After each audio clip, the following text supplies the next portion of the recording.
नमस्कार. रत्नागिरी एज्युकेशन सोसायटीच्या शताब्दी महोत्सवाला उपस्थित राहताना अतिशय आनंद वाटतोय आणि समाधान आहे. त्याचबरोबर काहीतरी शिकता येईल, ज्ञान घेऊन जाता येईल या हेतूने हा स्वीकारलेला कार्यक्रम. या कार्यक्रमात माझ्यासोबत उपस्थित असलेले, आज डॉक्टर बोलत नाही, मिळाल्यावर बोलतो, माझे मित्र सन्माननीय उदय सामंत उद्योगमंत्री, सन्माननीय श्रीयुत विलास पाटणेजी उपाध्यक्ष, श्रीयुत मुकुंदराव जोशी, सन्माननीय श्रीमती शिल्पाताई पटवर्धन, सन्माननीय श्रीयुत विजय साखळकर, सन्माननीय श्रीयुत सतीश शेवडे, सन्माननीय श्रीयुत राजेंद्र मलुष्टे, सन्माननीय श्री श्रीकांत दुर्गीकर, सन्माननीय श्री अनिल चव्हाण, सन्माननीय मकरंद साखळकर प्राचार्य गोखटे कॉलेज, मंचकावर असलेले अन्य मान्यवर, माझ्या समोर बसलेले अनेक मान्यवर आहेत, त्या संस्थेचे काही पदाधिकारी माझे आहेत, काही शिक्षकही आहेत, प्राचार्यही आहेत, विद्यार्थीही आहेत, पत्रकारही आहेत, त्याचप्रमाणे उपस्थित बंधूंनो, भगिनींनो आणि विद्यार्थी मित्र, अतिशय आनंदाचा क्षण आहे संस्थेसाठी आणि आमच्या सर्वांसाठी. एक संस्था 100 वर्ष पूर्ण करणं एक कठीण काम आहे.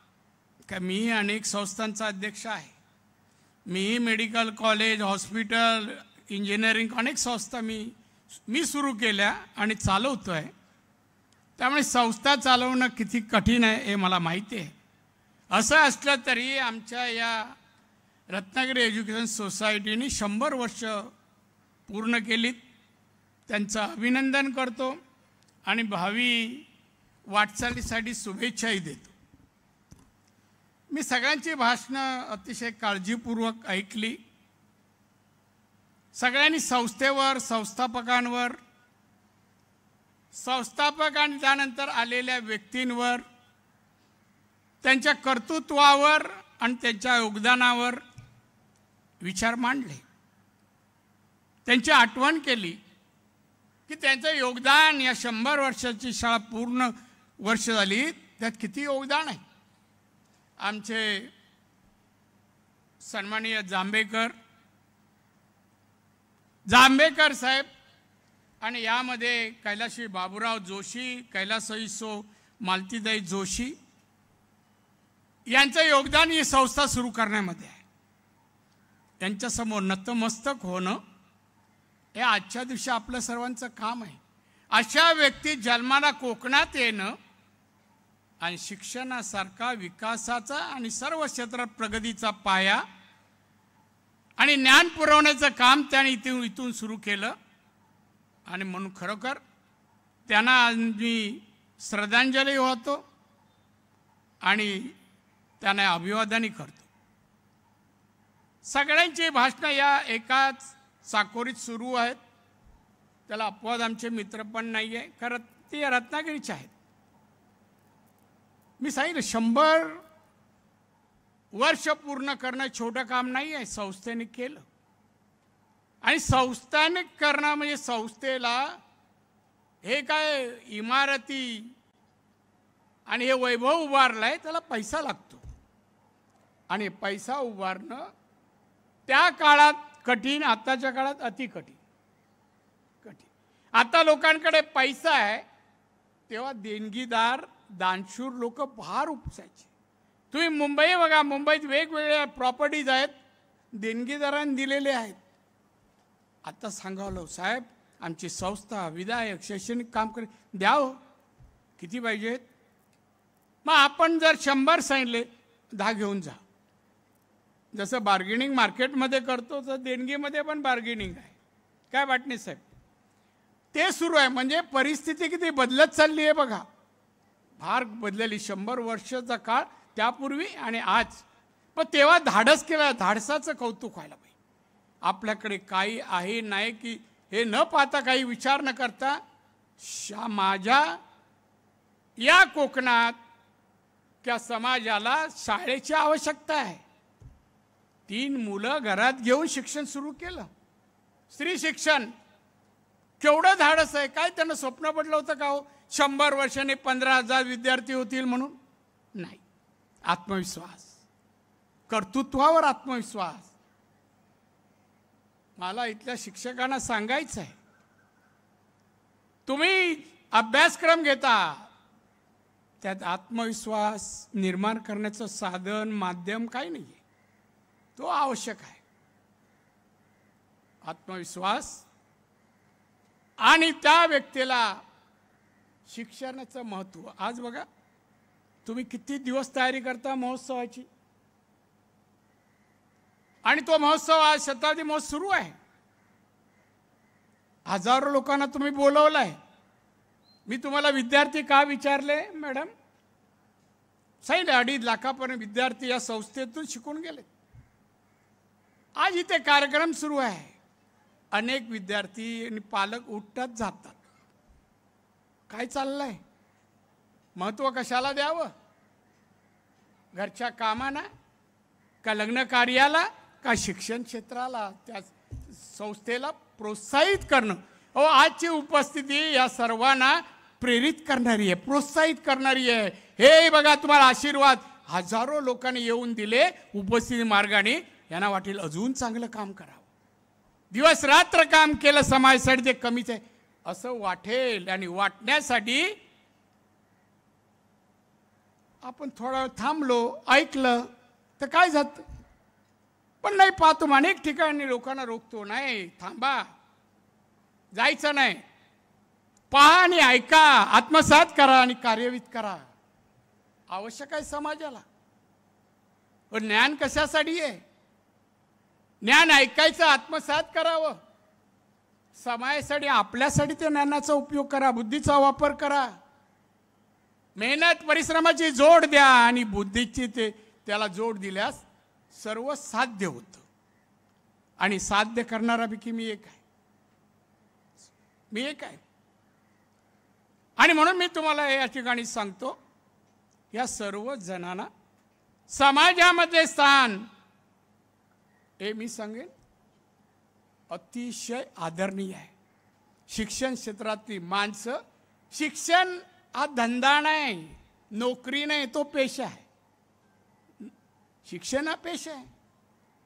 त्याचं पावित्र्य राखणं आपलं सर्वांचं काम आहे. शिक्षण क्षेत्रातील शिक्षक असो, प्राचार्य असो, संस्था चालक असो, पावित्र्य राखलं पाहिजे. कशी संस्था चालवावी, मुलांना कसं 2.5 लाख मुलांना घडवायचं. मूर्तिकारांनी 5-10 मूर्त्या तयार करतात, त्याला अभिमान आहे. वाह, मी काय मूर्ती गणरायाची घडवली. लोक पाहतात, कौतुक करतात कलेचं. तुमची कला आहे, शिक्षण देणं ही कला आहे, आर्ट आहे. ते तुम्ही दिलं, असंख्य घडले. उद्या आमचा म्हणाला, मलाही माझे विद्यार्थी, इथला मला अभिमान आहे. माणूस घडल्यानंतर तो अभिमान म्हणतो. पण घडवण्याचं काम तुम्ही सर्वांनी केलं आहे. तुम्हाला त्याच्यापेक्षा 10 पटीने अभिमान असलाय. बघा, या उदयला आम्ही घडवलं. उदय उद्योगमंत्री आहे महाराष्ट्राचा. मग त्या उदय आमच्या रत्नागिरीतला, आमच्या शाळेतला, आम्ही शिकवला त्याला. हा अभिमान बाळगण्यास काही लोकांना काय राहत नाही. काय आलं त्याच्यात? काय झालं नाही. उदय मंत्रीपर्यंत, पदापर्यंत पोचवण्यापर्यंत त्याला किती कष्ट घ्यावे लागले, कुटुंबाला किती लागले, समाजाला, पक्षाला, कार्यकर्त्यांना. ही साखळी जरा आठवावं. मग घमेंड एकाबद्दल, गर्व एकाबद्दल, अभिमान बाळगणं किती सोयीचं आहे हे कळतं. तेव्हा कळतं. आणि म्हणून मला असं वाटतं, आज मला आमंत्रण दिलं, प्रतीक्षेत होते आमची सगळी लोक, माझ्या पाठलाग करत होते. मी जिथे सकाळपासून कार्यक्रम घेतोय, साहेब या ना, आम्ही बोललो येणार. मी शब्द दिला म्हणजे येणार. आपलं एक शब्द दिला, काही झालं तरी नाही. खास विमानाने आलो. मी बोलो या रस्त्याने आलो ना, उदय पालकमंत्री आहे, त्याच्या हद्दीतला रस्ता आला तर मी काय पोचणार नाही. म्हणजे आठवण करून दे रे खड्ड्याची, हो, दुसरं काय नाही. आणि आलो याला महत्व, मी शिक्षण संस्था, मला काहीतरी बोलता येईल कोणाशी. हो, तुमचे आभार ऋण जे आहेत ते व्यक्त करावेत, कृतज्ञतेच्या भावाने करावेत. विद्यार्थ्यांना सत्कार का माणसाचा होतो? माणूस दिसतो कसा, गोरा गोमटा का, याच्यावर सत्कार नसतो, उंची लांबीवर नाही. गुणात्मक सत्कार असतो, तो त्याच्या गुणावर असतो, कर्तृत्वावर असतो. तो विद्यार्थ्यांच्या मनावर बिंबवणं हे तुमच्या सर्वांचं काम आहे. हे तुमच्या सर्वांचं काम. नुसतं मी अभ्यासक्रम घेतला झाला, माझा अभ्यासक्रम पूर्ण झाला. मी आता एक पाठ घेऊन आलो कलेक्टर ऑफिसमधून सगळ्या अधिकाऱ्यांचा. मी त्यांना विचारलं तुमच्या विभागाला किती पैसे मिळाले? साहेब 163. आज तारीख किती आहे? 2 जानेवारी. किती खर्च केलात? नाही साहेब, काही कामं प्रगतीपथावर आहेत. नाही, या शब्दाचा अर्थ सांगा. प्रगतीपथावर म्हणजे 10%, 20%, 40%, 90%, किती टक्के काम झालं आम्ही समजायचं? नाही साहेब, वेग उत्तर द्यायचं, वेळ मारून घ्यायचं, असं काम सांगा ना. 80% झालं आत्मविश्वासाने. ते केलेलं नसतं, त्या प्रगतीपथावरचा शब्द हे घेत. सगळे अधिकारी शिकले, IAS BS आहेत. आपलं योगदान काय आहे? नोकरी करतो त्याला योगदान समाजाला द्यायचं आहे. महाराष्ट्र सरकारचा मध्ये नोकरी करतो, केंद्र सरकारमध्ये करतो. कोणासाठी? 140 कोटी लोकांसाठी आपलं काम आहे. महाराष्ट्राच्या अधिकाऱ्यांनी 14 कोटी लोकांसाठी काम करते, जाणीव ठेवला पाहिजे. पहिला प्रश्न मी त्यांना एक विचारला, तो इथेही मुद्दाम शिक्षकांसाठी सांगतोय. मी कोणाला शिकवतोय? ग्रामीण भागातल्या विद्यार्थ्यांना शिकवतोय. त्यांच्याकडे पाहिल्यानंतर त्यांच्या घरची अर्थव्यवस्था कळते आपल्याला, कशी जीवन जगत असतील, कोणत्या दर्जाचं जगत असतील, काय त्यांच्या घरचं दरडोई उत्पन्न असेल, हे आपलं ज्ञान पाहिजे. आणि हे करीत आज 50,000 60,000 वर्षाचे 5 वर्षा कुटुंबाला नाही पुरत, 15-20 हजार नाही पुरत महिन्याला. मग ते वाढवायचं कोणाचं काम? सत्ताधारी अधिकारी. सत्ताधाऱ्यांनी नियम करावे, कायदे करावे, इम्प्लिमेंट करावे अधिकाऱ्यांनी. तुमची पर कॅपिटल इन्कम दरडोई उत्पन्न रत्नागिरी 2,01,000 सरासरी, गोवा 4.5 लाख, सिक्कीम चीनच्या बॉर्डर जवळ आहे 4,10,000. आपण तसे काय त्या परिस्थितीत नाही. सिक्कीम बिक्कीम तिकडे आहे ते. मी एकदा निघालो, अर्ध्या वातावरण खराब आहे, पाऊस पडतो, परत आलो हेलिकॉप्टर. अशा परिस्थितीत राहतात. बॉर्डर पलीकडे चीनचे लोक आहेत, लष्कर, आणि आपले लोक आहेत. आपण आपल्या या भागाला, आमचे एक साहेब म्हणाले, श्रीकांतजी, अंदमान म्हणजे नाही, अंदमान आपण कोकण, हा कोकण बरे गरीब होता, मी आहे म्हणणार नाही, गरीब होता. मग जबाबदारी कोणाची? मी जेव्हा झालो ना, मी आलो 90 साली कोकणात आलो. मी लहानाचा मोठा मुंबईत झालो, जन्म कणकवलीत, पण लहानाचं मोठं शिक्षण मुंबईत. 90 साली आलो. बाळासाहेब बोलले, जा राणे तू कोकणात जा, आमदारकीला उभा राहा.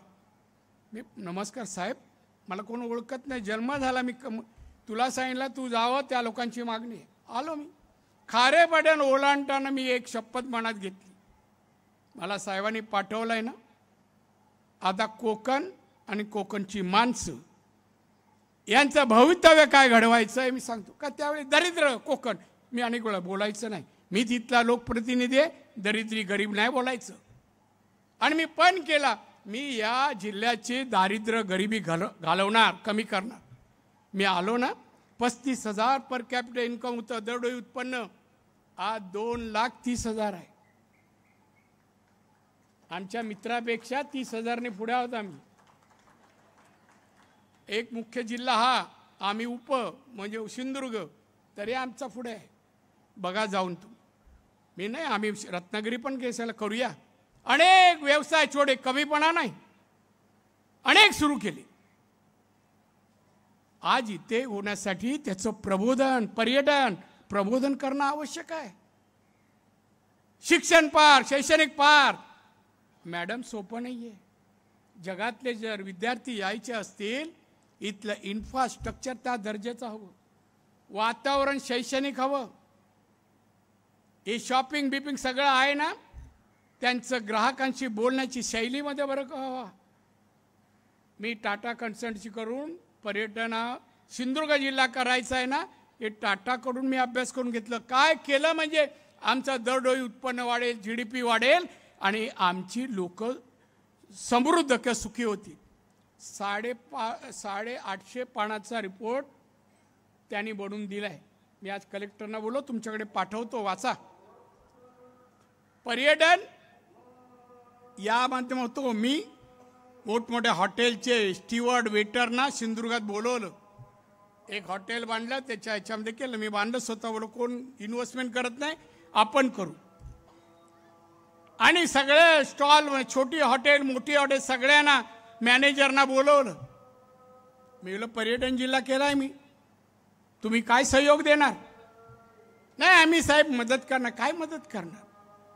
मी बोललो तुमचे वेटर फॉरेन आले, असं लंडनवरून कोण आले ना, जोडपं आले, कॉन्टिनेंटल ऑर्डर केली.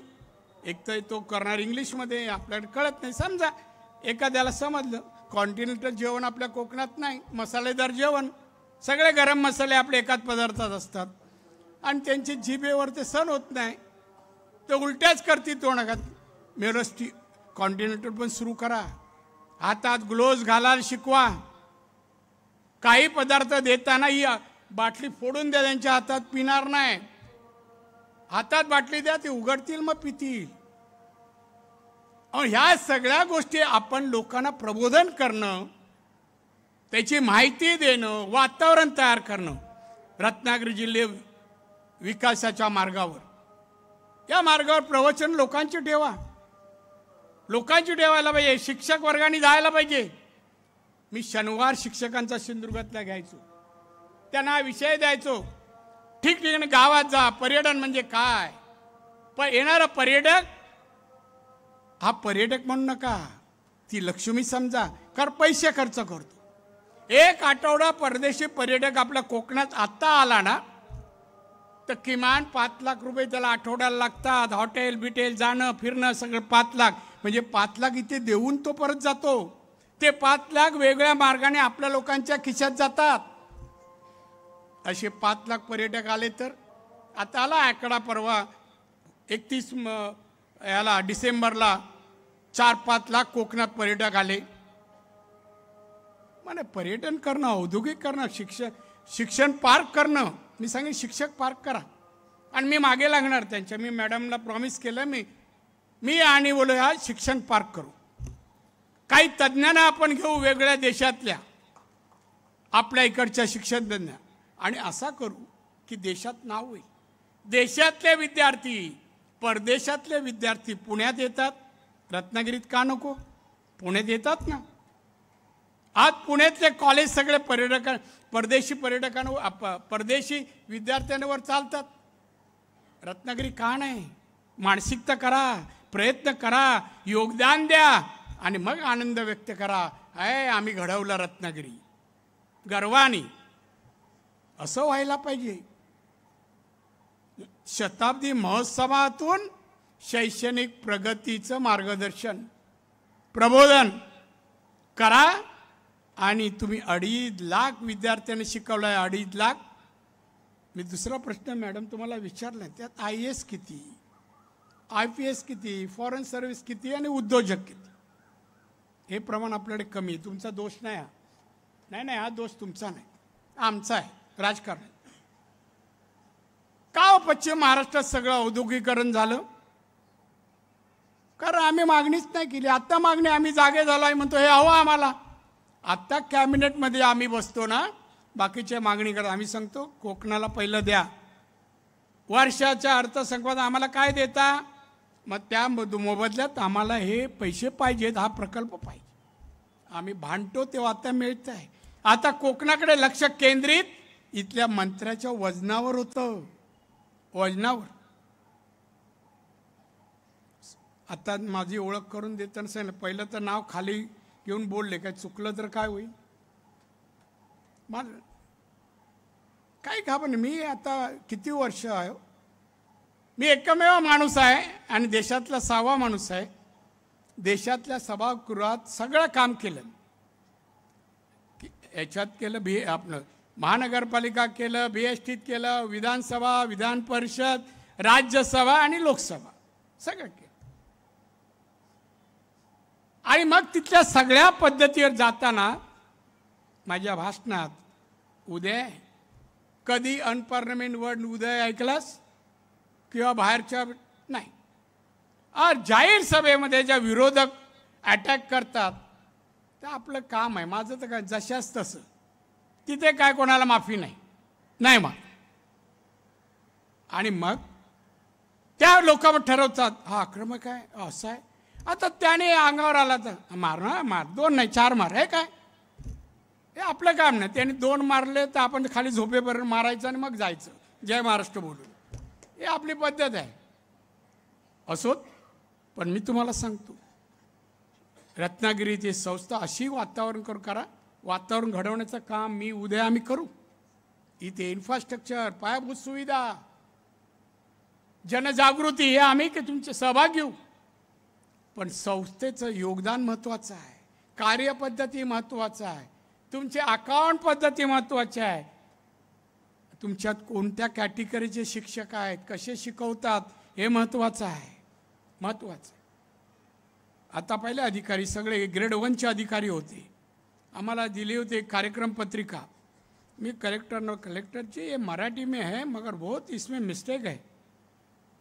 कोणी केलं ड्राफ्टिंग? बोलो दर्जेदार शताब्दी महोत्सव, पण दर्जेदार शिक्षण देणारा शताब्दी महोत्सव तुमच्या संस्थेचं, हे जास्त सोबेल बोलताना अभिमान वाटेल.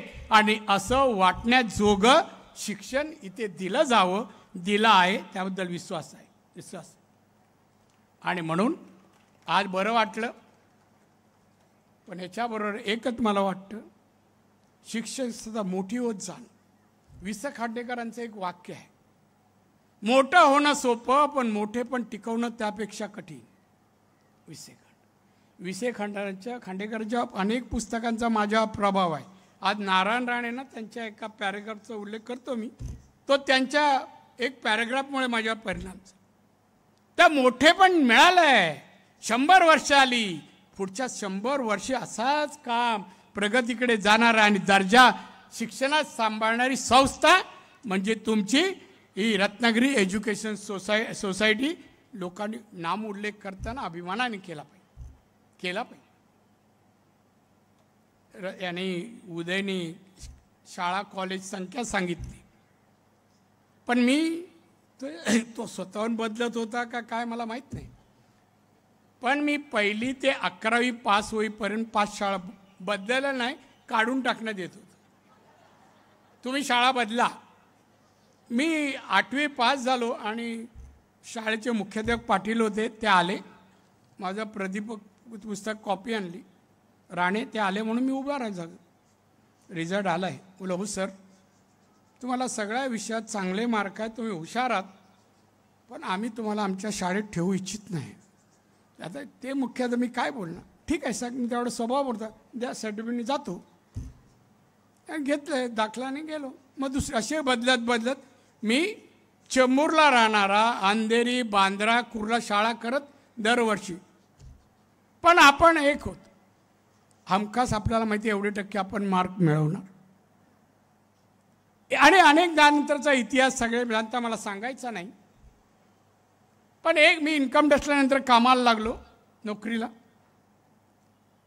आणि त्यावेळी मी छोटे मोठे व्यवसाय मुंबईत सुरू केले होते, छोटे, त्यातून पैसे यायचे. मग मी टॅक्सीने इन्कम टॅक्सला यायचो. इन्कम म्हणजे क्लार्कच होतो साधा, पण टॅक्सीने जायचो. दादर वाचनालय माझ्या कॉलनीतच होतं. माझा एक मित्र जायचा आणि माझ्यासाठी पुस्तक आणायचं. वि.स. खांडेकरांचं एक पुस्तक मला दिलं आणि तो गेला. मी जाताना वाचायला सुरुवात केली. दादर आल्यानंतर त्यांचा तो पर्टिक्युलर पॅरेग्राफ मी वाचायला लागलो. तुम्हाला आयुष्यात यशस्वी व्हायचं असेल, ऐक,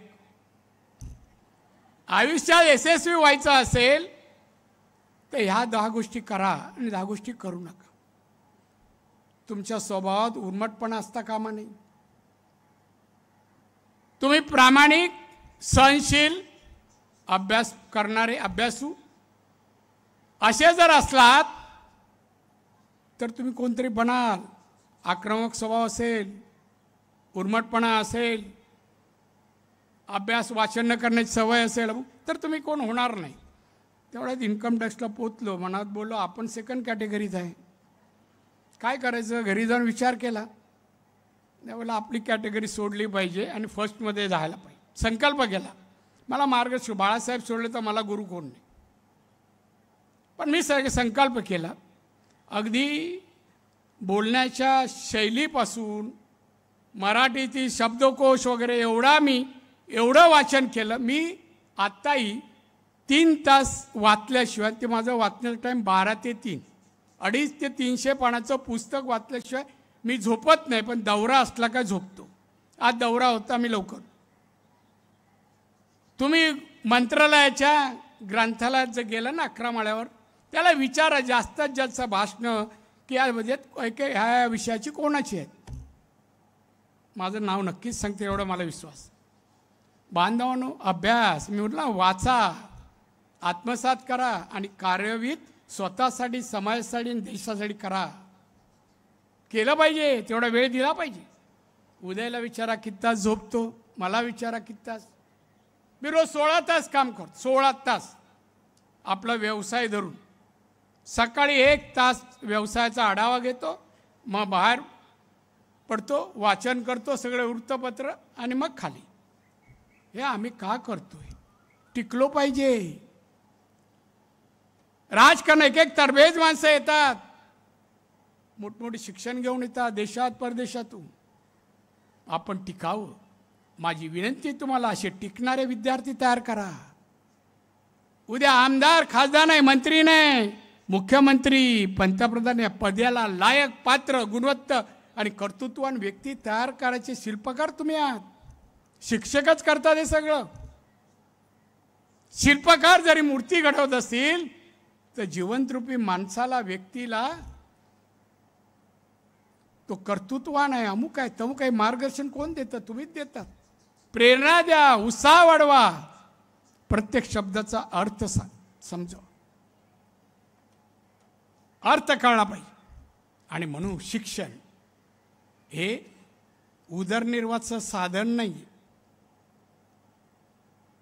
उदरनिर्वाहाचं साधन नाही, नोकरी नाही आहे, हा पेशा आहे. पेशा प्रामाणिकपणे जोपासा. समाजासाठी, समाजातल्या माझ्या ग्रामीण भागातील रत्नागिरीच्या डोंगराळ भागातले माझे लोक, मुलं उद्या कोणतरी बनू द्या, कोणतरी बनू. मुखाडा ठाणे जिल्ह्यात एक आदिवासी ठाणे जिल्ह्यात तालुका आहे. काल एक मुलगा आला, एक फोन केला मला त्यांनी परवाच्या दिवशी, राणेसाहेब मी तुमचा चाहता आहे, मी 12वीत आहे, मी तुमच्यावर कविता केली आहे, मला तुम्हाला ऐकवायची आहे, भेटू का? कुठे भेटाल? मग पीएला बोललो त्याला ॲड्रेस दे, त्याला येऊ. काल आला, सांगायला लागला आणि मी घरच्यांना सगळ्यांना बोलवलं, बोल ते काय कविता केली. हुशार आदिवासी मुलगा, काय सुंदर मराठी त्याची, कविता गाऊन दाखवली. म्हणलं वा. म्हणलं तुला जर काय पुढे जायचं का असेल तर मी तुला मदत करीन. समाजाच्या अशा. काल एक दुसरा फोटो पाहिला असेल, मी असा चाललो होतो देवगडला आणि देवगडून एक गाडी समोरून आली आणि इथे एक टँकर आला, टक्कर झाली. तर मुलाचा पाय, 10 वर्ष मुलगा, पाय भार, तो रिक्षात होता मुलगा, माझी गाडी, मी मिसेस होतो आणि तो पाय बाहेर पडला. मी थांबलो, त्यांना विचारलं कुठून आला. ते मुंबईकडे निघाले होते, 10 वर्षाचा मुलगा. मग त्याला तिथून आणलं, लीलावतीला ॲडमिट केलं. 1.25 वर्ष हॉस्पिटलला मुलगा होता. मी त्या माणसाला देखरेख करायला एक माणसाला ठेवलं, तो मुस्लिम होता देखरेख करणारा, औषध पाणी डॉक्टर सगळं काय पाहणारा तो होता. त्याला चालताना मी म्हटलं चालायला लागला का माझ्याजवळ? काल तो आला चालता, त्याला सोडलं तिने, ते वडिलांनी चालत माझ्याकडे आलं. मी उभा राहील, चॉकलेट घेऊन उभा राहिला, आला, दिलं. मला कौतुक वाटलं, कौतुक. आपण संपत्ती का जमवतो, ती विधायक कामात लोकहितासाठी त्याचा उपयोग होत नसेल, त्याचा काय अर्थ आहे? शिक्षण तुम्ही कोणाला काय पैसे देत नसाल, शिक्षण नकळत देणगीच आहे. त्या देणगीवर तो आपले संसार उभे करतो, कर्तृत्वाने तो मोठा होतो. आज आम्ही कोण नाही, मी सर्वसामान्य एक शेतकऱ्याचा मुलगा. वडील मिलमध्ये होते, आजारी पडले, नोकरी सोडली, गावी येऊन शेती करायला. मला अगदी 12 वर्षाचा असताना आईने देऊन माझ्या मामांकडे मुंबईत ठेवलं. मी 12 वर्षाचा 6वीत असताना ठेवलं आणि 14 वर्षापासून छोटे मोठे व्यवसाय करू लागलो. शिवसेनेत 15 वर्षाचा असताना 18 वय खोटं लिहून मी पावती फाडली 2 रुपयाची. तेव्हा मी नाही गेलो, कारण उंचीच कमी होती. ते म्हणतील अहो तुम्ही 18 नाही. म्हणून एक उंच मित्राला घेतलं, बोललं तुझं नाव नारायण राणे, जा 2 रुपये दे, नाव सांग, रशीद आणून माझ्याकडे दे. आणि मी बाहेरच उभा असा सभासद झाला. आणि शिवसेनेत कसं काम केलं तुम्हाला माहिती आहे. 39 वर्ष काम केलं. आज ही 11 पदं मिळाली ना विविध राजकारणातली, हे बाळासाहेब ठाकरे त्याचे खरे शिल्पकार आहेत. शिल्पकार आहेत. कुठेही समजा रत्नागिरीला भाषण केलं, दुसऱ्या दिवशी फोन यायचा, दुसऱ्या तिसऱ्या नारायण येऊन जायचं. काय साहेब कुठे गेला होतास कार्यक्रमाला? मी म्हणलं रत्नागिरी. तुझी वाचनाची कॅसेट, किती फास्ट बोलतोस, लोकांशी भाषण न करू, बोलत जा. आपली माणसं आहेत, बोल. सिरियस ठेवू नको श्रोत्यांना, एक तरी कोपरखडी मार. हे साहेबांचं मार्गदर्शन. मी तयार झालो. माझ्या शिवसेना नेत्यांनी नारायण राणेला तयार केलं. माझं एक खुदा स्वतःचं श्रेय नाही. मी श्रेय मला मी कधीच घेत नाही. आजही तुमच्यातून गेल्यानंतर अनेक गोष्ट शिकेन. अरे संस्था चालवावी तर या रत्नागिरी एज्युकेशन सोसायटीसारखी चालवावी. माझ्याही संस्था आहेत, माझंही मेडिकल कॉलेज आहे, इंजिनिअरिंग आहे. राजकारणातून निवृत्त झाल्यांची व्यवस्था पण मी केली आहे. आश्रम पण काढला आहे, वृद्धाश्रम. कोणाला कुठे जागा नसेल तर आहे कणकवलीला, चांगला आहे, अगदी चांगल्या हवेशीर जागेत आहे. महिला भवन आहे, पाहायला या तुम्ही. बचत गट आहेत. कुठे कोणती वस्तू तयार करा, शंकरपाळी करा, चकली करा, अमुक करा, काही करा, कुळदाचं पीठ करा, चण्याचं आम्ही घेतो.